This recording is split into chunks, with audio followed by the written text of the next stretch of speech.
ni mu rugamba rukomeye cyane rukomeje guhuza impande zombi zihanganye, ubwo ndavuga ku ruhande rwa leta ya Kinshasa ndetse no ku ruhande rwa M23 cyangwa se rw'umutwe nyine witwaje intwaro wa 23 urwanya ubutegetsi bwa leta ya Kinshasa.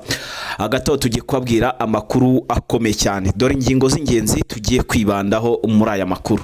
Tugiye kubabwira ko Doha muri Qatar hakomeje kuzamuka cyangwa se no kugenda havugwa inkuru zitari nziza bitewe nuko ibiganiro byari biri kuba hagati ya M23 ndetse na leta ya Kinshasa ngo bimaze kwanga kuko hari ibyo batumvikanyeho. Ni ibihe rero tugiye kugenda byose tubigarukaho.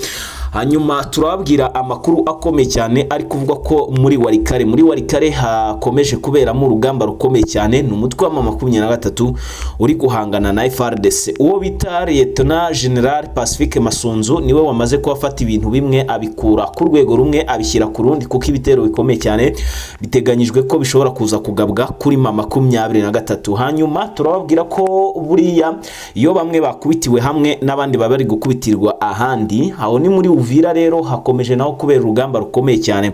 Mu gihe Nyangezi ari hafi n'umujyi wa Bukavu hari kumvikanamo amasasa akomeye cyane. Biravugwa ko ari abacashuro b'Abanyakolombia bashobora kuba bamaze kuba bahagera. Hagati aho tugiye kukubwira ko mu gace kitwa Katogota ndetse nakandi bita Ruvungi, ahangana naho ngo hari kuberamo urugamba rukomeye cyane. N'ingabo z'u Burundi ziri guhangana na M23, aho biteganyijwe yuko bibaye nta gihindutse mu mande zombi hashobora kuza kumvikanamo amasasu mu buryo bukomeye cyane.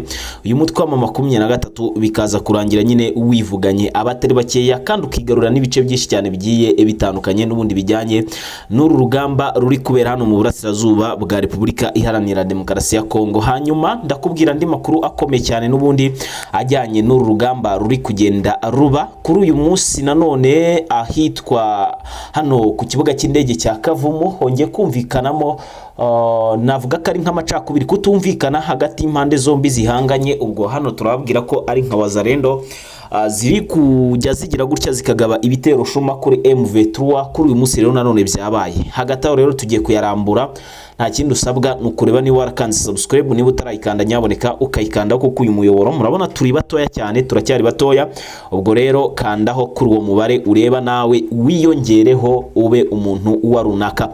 Hanyuma rero reka dutangire n'amakuru yacu, ariko aya makuru munyemerere tuyanzikire Doha muri Qatar mbabwire uko bihagaze. Ni M23 yariri kuganira na leta Kinshasa kugira ngo hagire ibyumvikanwaho hanyuma intambara ibe yahagarara, ariko kuri ishuro leta Kinshasa ngo habayemo amananiza ku mpande zombi biza kurangira abatumvikanye. M23 iri gusaba ibirenze ibyo leta Kinshasa itanga. No kuvuga ngo hari byinshi biri gusabwa tutabashije kumenya ngo ni ibihe, ariko birahari. M23 iri gusaba leta Kinshasa, ariko leta Kinshasa nayo ikumva ko ibyo bintu itabitanga cyangwa se itarekura mu rusange. Hagati aho rero M23 iri gusaba ngo gufata Kivu y'amajyepfo n'iy'amajyaruguru zombi, ubwo n'uburasirazuba bwose, hanyuma ngo bakabuyobora hafi imyaka 8. Ariko kandi na Felix Antoine Tshisekedi Chilombo, nyakubahwa perezida w'igihugu cya Repubulika Iharanira Demokarasi ya Kongo, ngakaba yavanwaho akavaho cyangwa se akeguzwa, hanyuma hakajyaho undi muyobozi mushyashya. Ibyo rero bikaba byarangiye bitewe utwatsi, bivugwa ko ntago ibyo bintu ngo byabaho, ntibishoboka. Ubwo rero nta yindi gahunda usibye kwisanga mu mirwano. Biravugwa kandi ko nyuma y'ibi biganiro byanzwe cyangwa se bitabayeho, kuko M23 ngo nayo yagize gutya itanga impamvu zumvikana, ngivuga ko kandi ngo leta Kinshasa yahamagaje abacashuro basanga 7,000 b'abanya Irigwe ndetse n'Abanyakolombia ndetse n'abandi bagiye batandukanye muri za Indonesia ndetse n'ahandi hirya no hino ku isi bagiye baturukayo mu rusange. Amakuru atugeraho aravuga ko aba barwanyi bose bari kurwana hano mu gice cya za Warikare, kuko ibitero bikomeye cyane bikomeje kugirwamo uruhare nabo. M23 kandi iri gukora iyo bwabaga ngo mu rwego rwo kugira ngo bazahure ngo umutekano w'abaturage mu rusange ukomeje kugenda uhatirizwa n'aba bagabo n'ubundi b'abanyakolombia bakomeje kugenda bashaka ngo kugenda kurasa kuri M23 ariko bikaba bikomeje kugenda bitabakundira mu buryo kibabishakamo mu rusange. Hanyuma amakuru akomeye cyane nanone ari kungeraho aravuga ko kandi M23 yongeye kugaba ibitero bikomeye cyane ku barwanyi n'ubundi barwana ku ruhande rwa leta Kinshasa, by'umwariko ingabo z'u Burundi ziri hano ahitwa Katogota.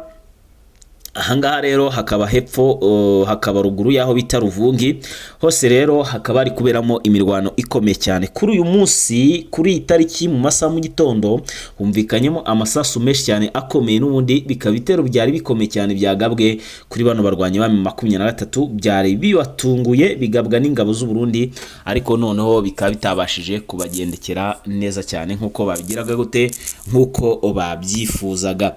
Hanyuma amakuru aravuga ko kandi 23 buriya nta mikino ngifite muri urugamba, ngahubwo ngo babona ko ikigamije ari gucamo kino gihugu mo kabiri, bakafata igice kimwe na leta Kinshasa igafata ikindi. Biravuga ko kandi M23 ishaka kujya gufata umujyi wa Kisangani inyure hano muri Warikare, ngo kuko ngo uyu munsi batatse. Andi makuru akavuga ko leta Kinshasa ngishobora kubigiye kuzamura drone mu gihe nama 23 ngizo yari isanzwe ifite hano mu mujyi wa Goma zo yambuye leta Kinshasa, ngo bamaze kubona abapiloti bo kuzitwara. Hagati aho birumvikana ko Uvira igiye kuba isibaniro kubera ko yamaze no kugiramo abamerceneri benshi, ubwo rero yamaze kubihinduka nk'umujyi wa Goma. So dukomeje kwitega uko biza kuba bigenda. Ese M23 iraza kwirukanwa mu bice byose yafashe cyangwa se M23 igiye gufata umujyi wa Uvira? Hagati aho rero kanda subscribe kugira ngo utaza kuza gucikwa n'andi makuru ndibuze kuza kuba andi kukugezaho mu rusange. Nitwa Pacifique, adusubire mu yandi makuru ari imbere. Bye bye.